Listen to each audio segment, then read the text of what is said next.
I am so hyped for this. I truly can't call it. If these guys fought 10 times, no telling what would happen. I mean, Diaz is going into the fight with a little over 1 week's preparation. And Conor's last fight was at 145. There are so many unknowns. Does McGregor have that one shot stopping power at 170 or even at 155? Is Diaz in shape? Is he a shot fighter? He has been in war after war after war for the past 10 years. And he always gets into wars. That's just his style. And so he trains like that. Also, his body and his brain have been through a lot. And like Diaz says, Conor is pumped up after knocking out some midgets.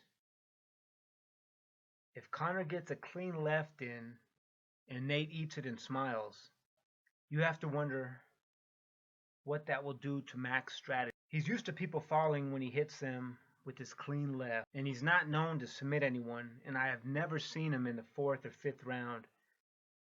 I did see him and Max, go the 3 rounds, and he got a unanimous decision, but I've never seen him in those championship rounds.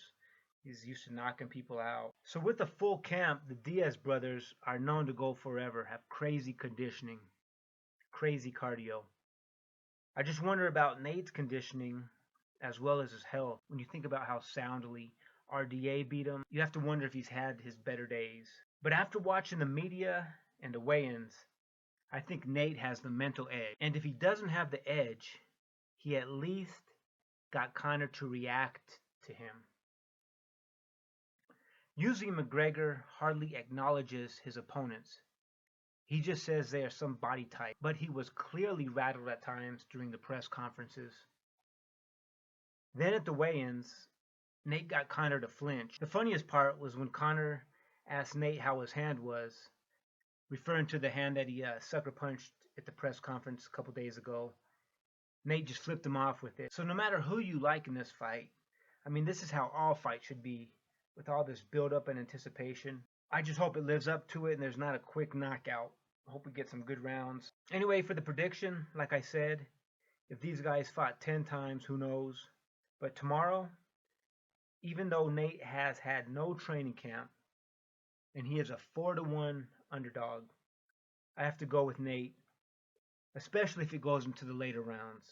If Nate can last at least to the 3rd, 4th round, I feel super confident he can get the win. Conor looked really tired against Mendes in the 2nd round, and psychologically, Conor has to be thinking that he can knock anyone out in under a minute. So focusing on the later rounds probably does not even enter his mind.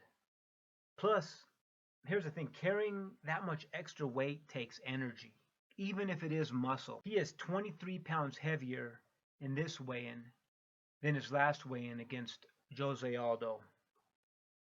Moving that much extra body weight takes a lot of energy, and we don't know if he's used to carrying that much weight. So I have to go with Diaz.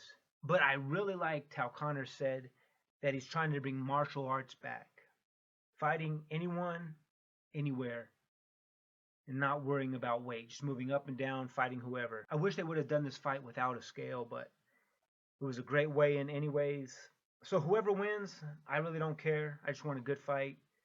But for my final prediction, I'm going with Diaz. You guys enjoy the fight.